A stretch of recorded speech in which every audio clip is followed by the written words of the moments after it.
guys, assalamualaikum warahmatullahi wabarakatuh. Salam sejahtera bagi kita semua. Seperti biasa bertemu di Benteng hari ini. Nah, bersama Jeng Dini. Untuk berita hari ini di tanggal 17 September 2021 ada pembangunan rumah kemasan senilai 1,4 miliar rupiah diklaim 48%. Dilaporkan dari Talang 4, progres pengerjaan bangunan rumah kemasan Kabupaten Bengkulu Tengah saat ini diklaim sudah 48%. Bangunan tersebut untuk diketahui menelan anggaran tidak sedikit 1,4 miliar rupiah yang merupakan dana alokasi khusus Dinas Perdagangan, Perindustrian, Koperasi dan Usaha Kecil Mikro Menengah atau Disdak Perinkop dan UMKM. Lokasi bangunan di belakang gedung Dekranasda Nakau.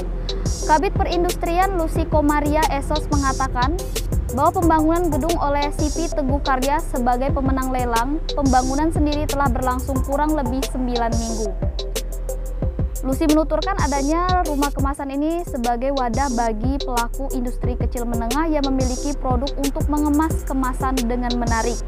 Lebih lanjut, Lucy menjelaskan total IKM di Benteng mencapai 500 orang, namun diketahui sebanyak 362 orang telah terdata dan sisanya belum masuk dalam pendataan.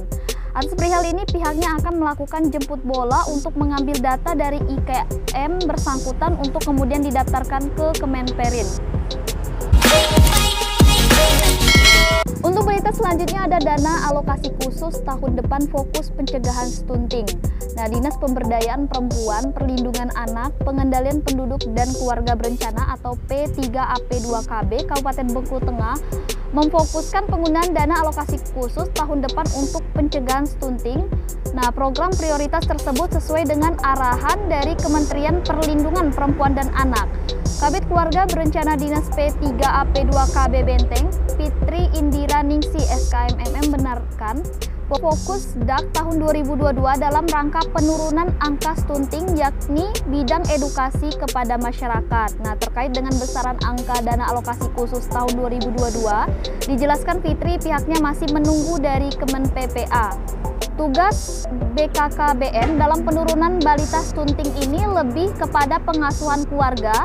BKKBN membuat program peningkatan keterampilan orang tua dalam mengasuh anaknya, terutama mengkampanyekan pendewasaan usia kawin, juga mengedukasi masyarakat terutama perempuan untuk perencanaan kehamilan, terutama menghindari 4T, yaitu hamil terlalu muda, terlalu tua, terlalu banyak, dan terlalu dekat. Penyebab utama angka stunting masih tinggi dijelaskan Fitri karena ketidaktahuan terutama pada ibu hamil dan bersalin dengan pentingnya tentang gizi untuk anak-anaknya. Nah, untuk berita selanjutnya dari halaman liputan 11 RBT, 3 Kades incumbent kembali mencalon.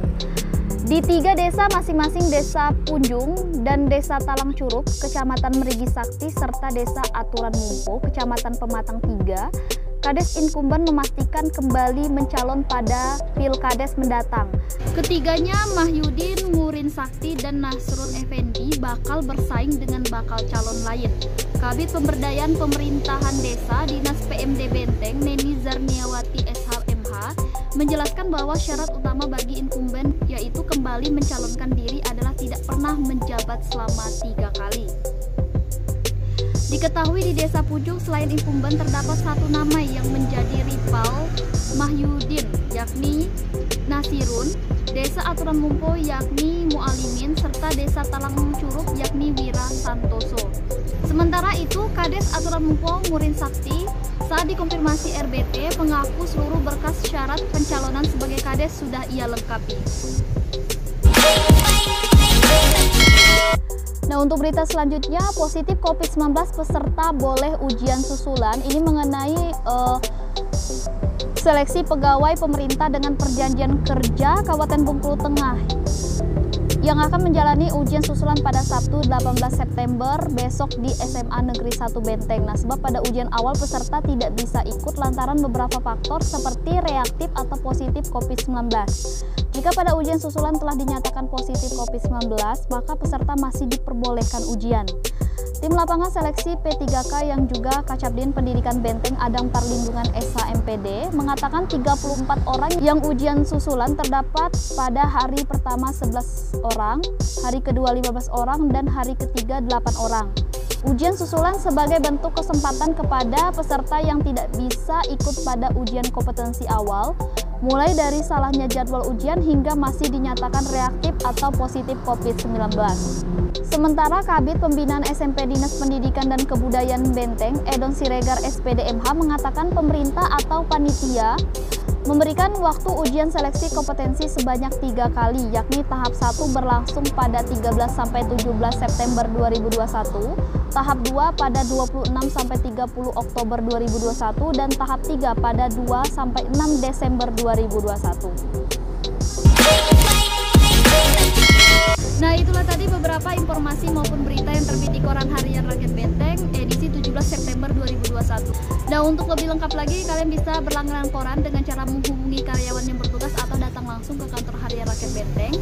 Tidak hanya itu saja, kalian juga bisa mengakses website resmi kami di rakyatbenteng.com. Jangan lupa follow juga semua media sosial kami dari Facebook, Twitter maupun Instagram, dan dukung channel YouTube kami dari like, share ke semua media sosial yang kalian punya, dan aktifkan notifikasinya agar setiap video yang kami upload kalian orang bisa menontonnya. Saya Dini dan kru yang bertugas mengucapkan terima kasih dan wassalamualaikum warahmatullahi wabarakatuh.